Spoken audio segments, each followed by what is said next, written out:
നമസ്കാരം. ഓട്ടപ്രദർശനത്തിലേക്ക് എല്ലാ പ്രേക്ഷകർക്കും സ്വാഗതം.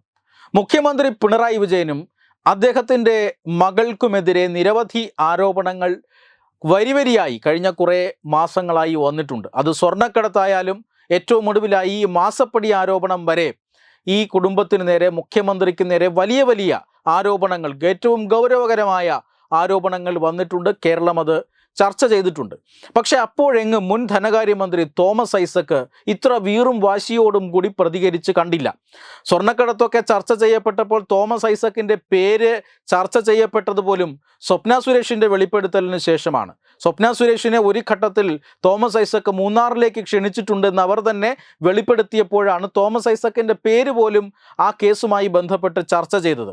പക്ഷേ ഈ വിവാദങ്ങളിൽ നിന്നൊക്കെ ഒരു ഭാഗത്ത് ഒഴിഞ്ഞു മാറി നിൽക്കുകയായിരുന്നു തോമസ് ഐസക്. 2016 മുതൽ 2021 വരെ കേരളം ഭരിച്ച മന്ത്രിസഭയുടെ ധനകാര്യമന്ത്രിയായിരുന്നു തോമസ് ഐസക് എന്നോർക്കണം. മാത്രമല്ല CPIM-ന്റെ തലമുതിർന്ന സംസ്ഥാന നേതാവ് കൂടിയാണ്. എന്നിട്ടും ഇത്തരം ആരോപണങ്ങളിലൊന്നും അദ്ദേഹം മുഖ്യമന്ത്രിയെ ന്യായീകരിക്കാൻ വരികയോ ഏതെങ്കിലും രീതിയിലുള്ള പ്രതികരണങ്ങൾ നടത്തുകയോ ചെയ്തിട്ടില്ല. പക്ഷെ കഴിഞ്ഞ ദിവസം അഡ്വക്കേറ്റ് ഷോൺ ജോർജ് ഒരു വെളിപ്പെടുത്തൽ നടത്തിയപ്പോഴാണ് ഈ പൊടുന്നനെ തോമസ് ഐസക്കിൻ്റെ ഒരു പ്രതികരണം ഉണ്ടായത്. എന്തുകൊണ്ടാണ് ഈ കേസിൽ മാത്രം തോമസ് ഐസക് പ്രതികരിക്കുന്നത്? കഴിഞ്ഞ ദിവസം അഡ്വക്കേറ്റ് ഷോൺ ജോർജ് ഒരു വെളിപ്പെടുത്തൽ നടത്തിയിരുന്നു. ആ വെളിപ്പെടുത്തൽ ഇങ്ങനെയാണ്. അതായത്, മുഖ്യമന്ത്രിയുടെ മകൾക്ക് വിദേശ അക്കൗണ്ടുകളുണ്ട്. മുഖ്യമന്ത്രിയുടെ മകളുടെ കമ്പനിയായ എക്സാലോജിക്കിന് അവിടെ അബുദാബി കൊമേഴ്സ്യൽ ബാങ്കിൽ എക്സാലോജിക് കൺസൾട്ടിംഗ് എന്ന പേരിൽ, ഇവിടെ എക്സാലോജിക് സൊല്യൂഷൻസ് ആണ് എങ്കിൽ അവിടെ എക്സാലോജിക് കൺസൾട്ടിംഗ് ആണ് അത്രേ, ഷോൺ ജോർജ് പറയുന്നതാണ്. ആ രീതിയിൽ ഒരു ബാങ്ക് അക്കൗണ്ട് ഉണ്ടെന്നും 2016 മുതൽ 2019 വരെ ഈ ബാങ്ക് അക്കൗണ്ടുകൾ ഓപ്പറേറ്റ് ചെയ്തിരിക്കുന്നത് വീണ വിജയൻ്റെ ബന്ധുവായ മറ്റൊരാളും കൂടിയാണ് എന്നാണ്. ഇതിലേക്ക് കോടിക്കണക്കിന് രൂപ ഈ വിദേശ അക്കൗണ്ടുകളിലേക്ക് വന്നിട്ടുണ്ടെന്നും ഈ വന്ന തുക 2019 കൂടി തന്നെ പല അമേരിക്കൻ ബാങ്ക് അക്കൗണ്ടുകളിലേക്കും പോയിട്ടുണ്ട് എന്നുമാണ് ഷോൺ ജോർജ് ഇന്നലെ വെളിപ്പെടുത്തിയത്. ഷോൺ ജോർജിൻ്റെ പക്കൽ ഇതിന് കൃത്യമായ തെളിവുകളൊന്നും ഉണ്ടായിരുന്നില്ല.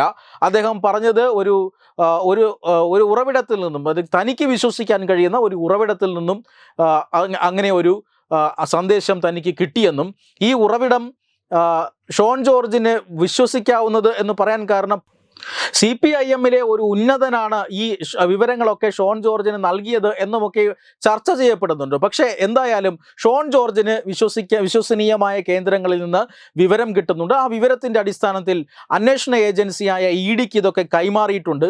അന്വേഷണത്തിന് സഹായകമായിക്കോട്ടെ എന്ന രീതിയിലാണ് ഷോൺ ജോർജ് അത് കൊടുത്തത് എന്നൊക്കെ പറയുന്നുണ്ട്.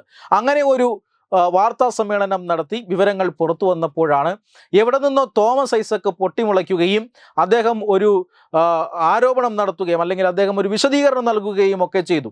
ഷോൺ ജോർജ് പറയുന്നതൊക്കെ കള്ളമാണ്, അവിടെ എക്സാലോജിക് കൺസൾട്ടിംഗ് ആണ്, ഇത് എക്സാലോജിക് സൊല്യൂഷൻ ആണ്, ഈ രണ്ട് കമ്പനിയും കൂട്ടിക്കുഴയ്ക്കേണ്ട, അത് മറ്റൊരു കമ്പനിയുടെ അക്കൗണ്ടാണ് എന്നൊക്കെ പറയുന്നുണ്ട്. പക്ഷേ അതിന് ചുട്ട മറുപടിയായി മണിക്കൂറുകൾക്കുള്ളിൽ തന്നെ ഷോൺ ജോർജ് രംഗത്തെത്തി. ഷോൺ ജോർജ് പറയുന്നത് ആ അക്കൗണ്ട് മുഖ്യമന്ത്രിയുടെ മകൾ വീണ വിജയൻ്റെ എക്സാലോജിക്കിൻ്റെ അക്കൗണ്ട് അല്ല എന്ന് തെളിയിക്കാൻ പറ്റുമോ, അതിനുള്ള ചങ്കൂറ്റമുണ്ടോ എന്നൊക്കെ ചോദിച്ചിട്ടുണ്ട്. എന്തായാലും അത് ചോദിച്ചതിന് ശേഷം തോമസ് ഐസക്കിൻ്റെ ശബ്ദം പിന്നെ നമ്മളാരും പുറത്തു കേട്ടില്ല.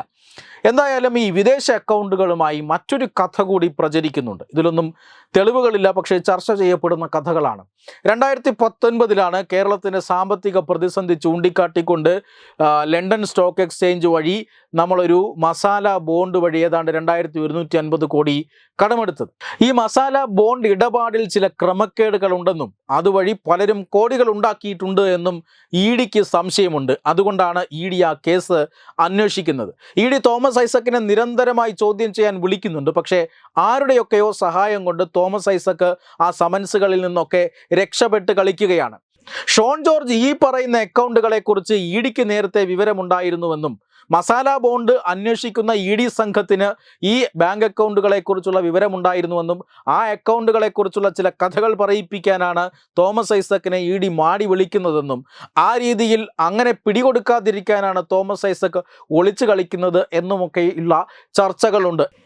എന്തായാലും ഇത്തരമൊരു ആരോപണം വരുമ്പോൾ ആരും ക്ഷണിക്കാതെ, തോമസ് ഐസക്കിൻ്റെ പേര് പോലും ഇവിടെ ആരും പറഞ്ഞില്ല, എങ്കിൽ കൂടി ഈ ആരോപണത്തിൽ കക്ഷി ചേരാനായി തോമസ് ഐസക് വന്നു എന്നത് പല സംശയങ്ങൾക്കും വഴിവെക്കുന്നുണ്ട്. വെബ് ഡെസ്ക് തത്തുമൈ ന്യൂസ്.